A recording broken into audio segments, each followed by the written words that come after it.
beautiful people. How are you doing today? I hope you're doing great.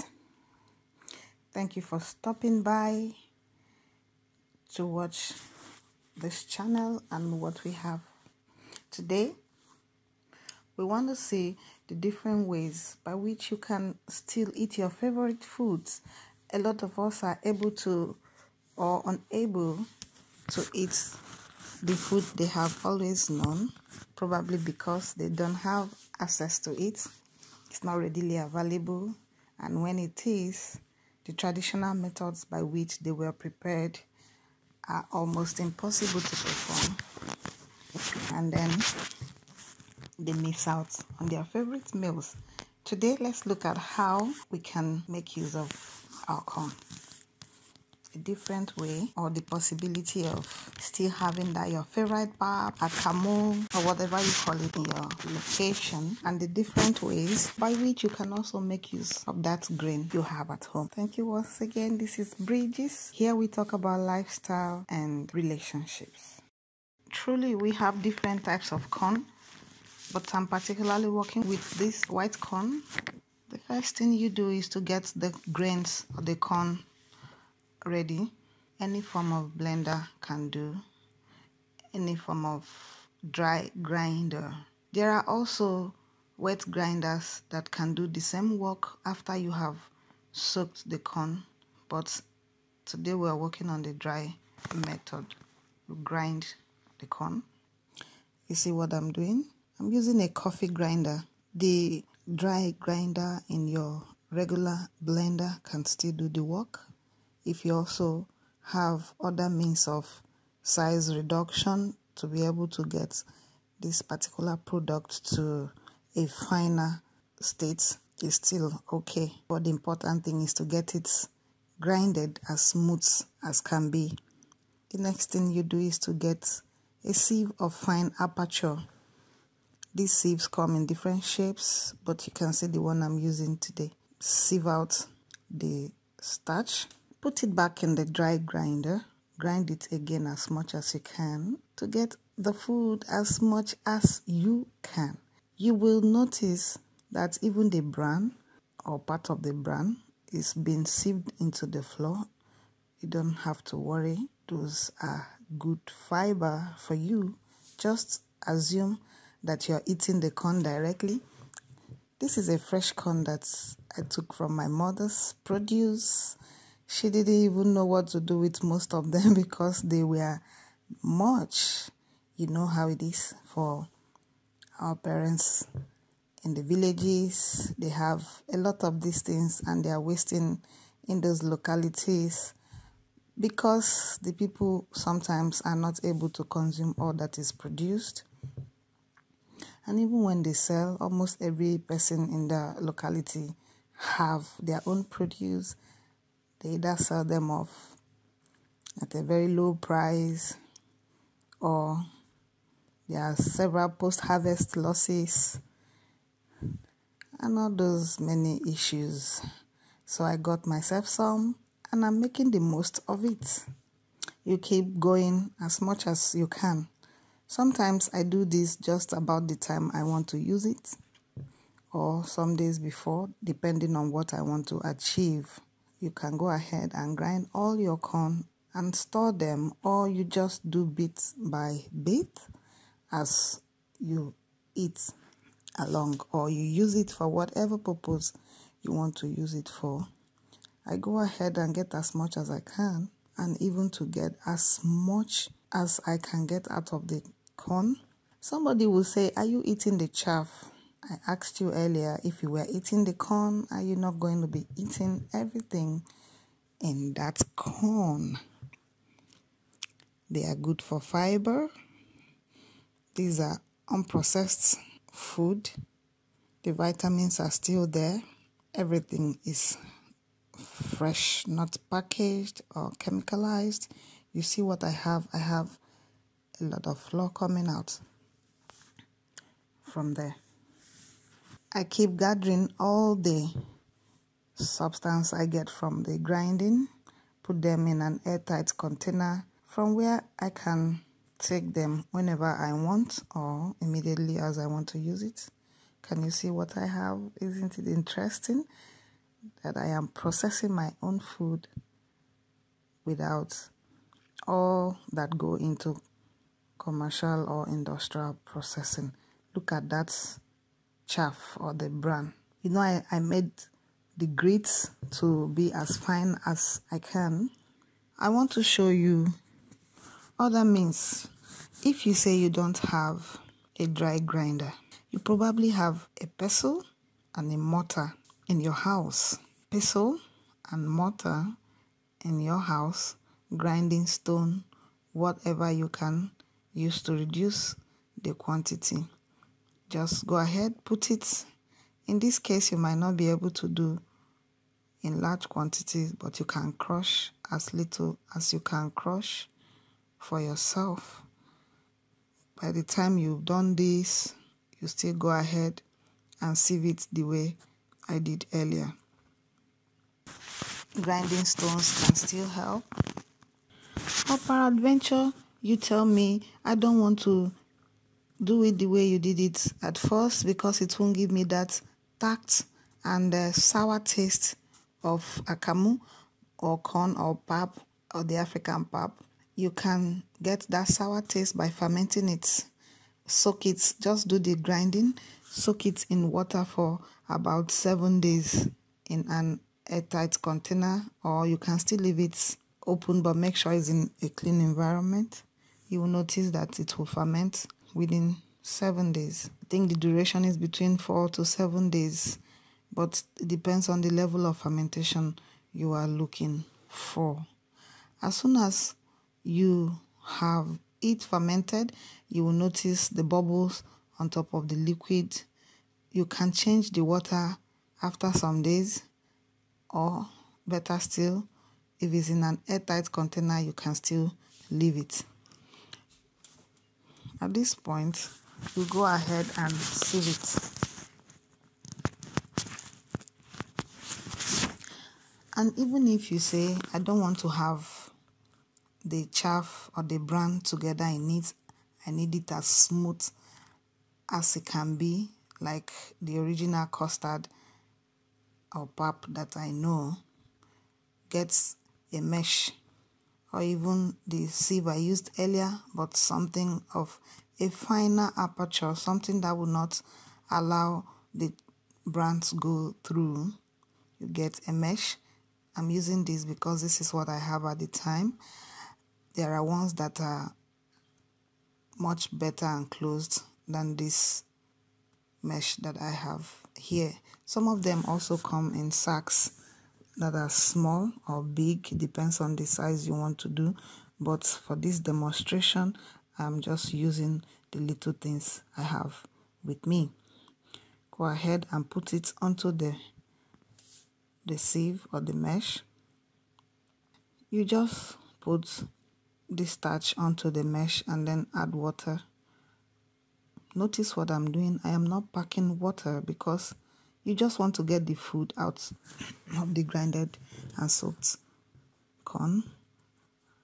As you do it, the starch goes through and you have the chaff left. For you to know that all the food are out, you will notice the chaff become brighter and brittle as you feel it in your hand. You will not notice that pasty nature of the starch, and again they also gather. So you go ahead and do as much as you can until you are done with your sieving.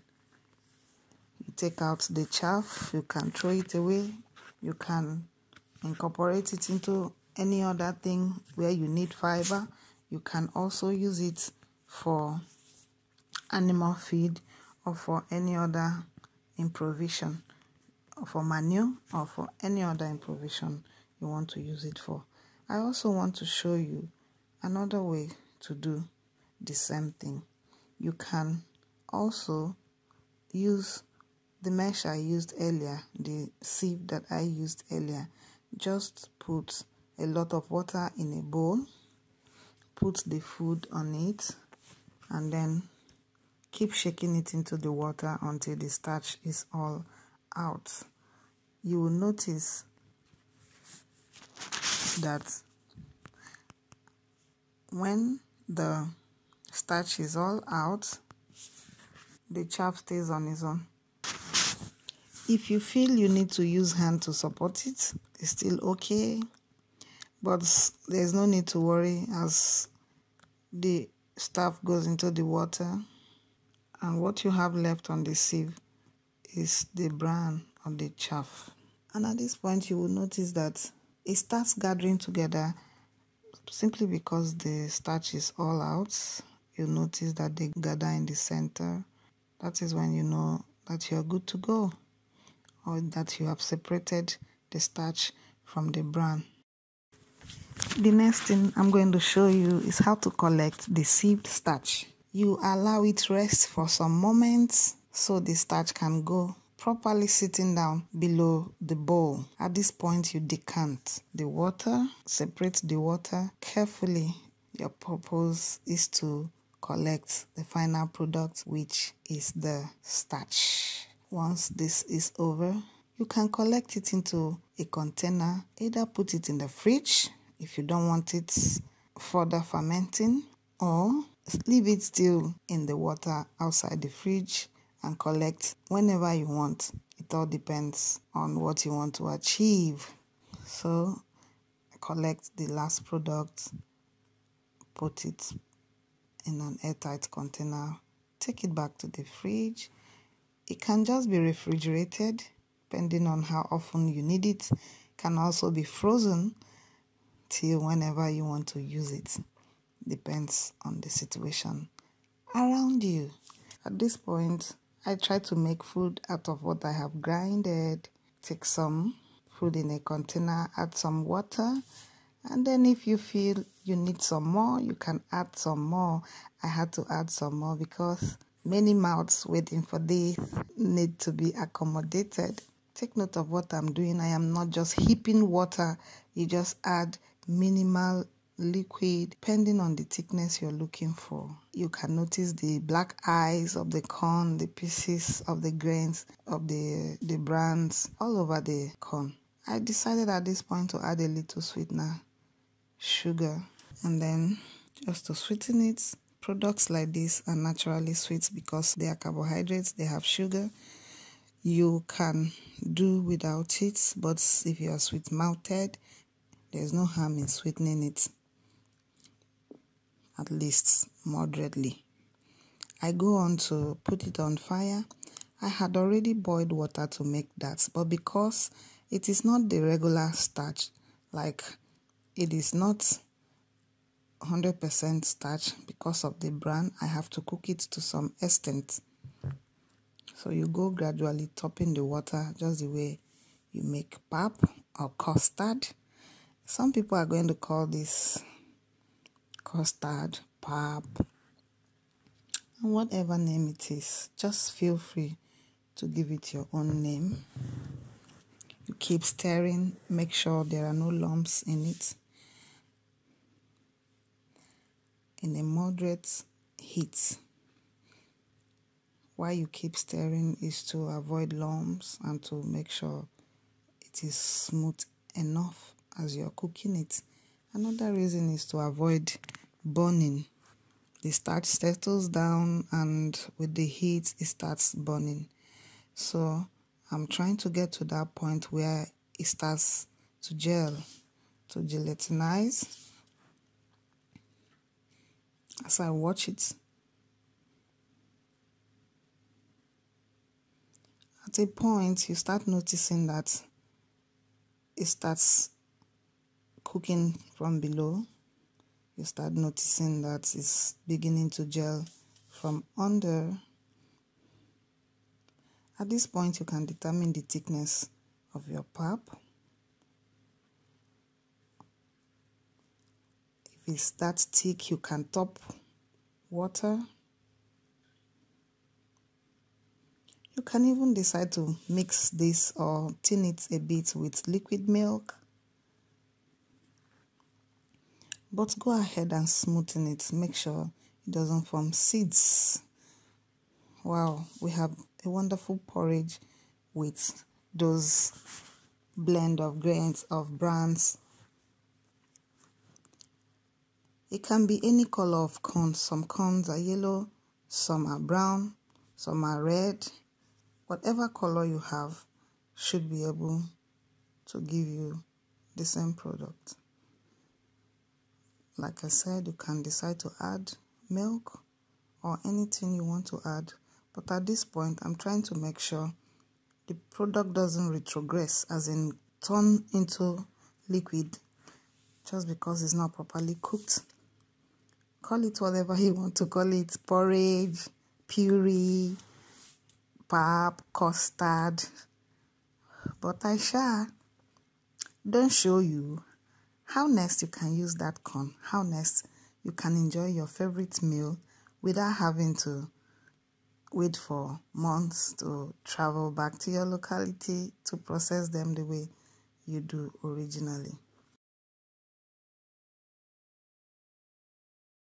In some settings in Africa, you first grind the corn in a commercial engine, soak them for days, sieve it out, collect the starch, and then take from there to eat. And they call it Akamu. Most people are not able to do that simply because they left the shores of Africa, and then, or because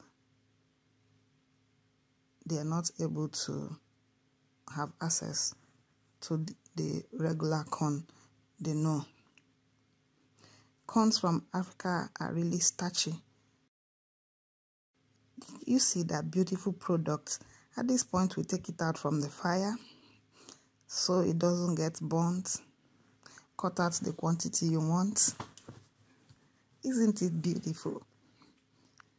You can go ahead and add some powdered milk. You can be more generous than myself. It depends on a lot of things: your taste, your lifestyle,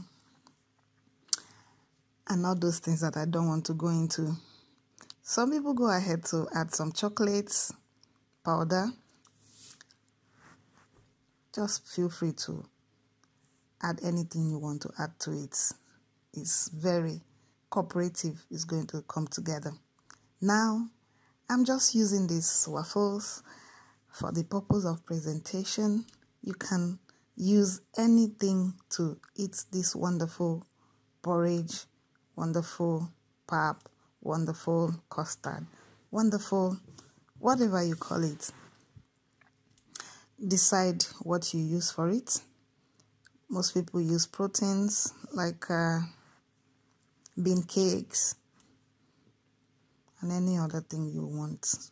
But I'm just doing this for the purpose of presentation and teaching you how best you can use that corn or make that pap you have not been able to make simply because you feel it's not possible to do it the way I know.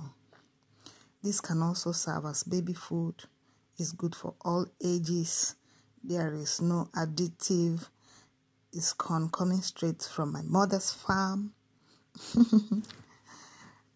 Wow, isn't it beautiful? Mix it together. Decide what you use for it, but I just basically showed you many ways to use corn, or another way to make akamu in locations where they are not originally prepared. You know, you can agree with me that this is not the traditional way of making pap, but I'm teaching you a better way. Corn is not toxic, so you can eat it at any stage and any time. Now, I had to wait for a while to show you that because of the nature of the starch, I don't want to go into the chemistry of this, but because of the nature of this particular starch, it doesn't cake that much. You can always come back to it at any time of the day. You can use it for baby food. You can even thin it down if you feel it's thick. You can use honey for it. Whether it's honey, syrup, whatever sweetener you decide to use, baby milk, you can formulate this into a baby food. You can add a pinch of salt. It's a good puree for children that are beginning to learn how to eat. The fiber helps you digest faster and better.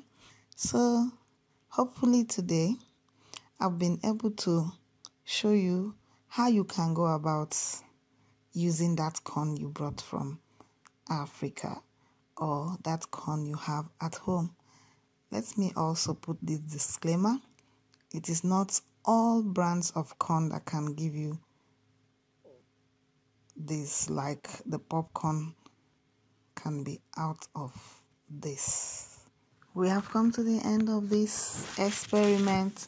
Thank you for staying put. Thank you for watching. Please do well to subscribe, share, and put on the notification bell so that when next I bring some of these tips, you will be notified. Thank you.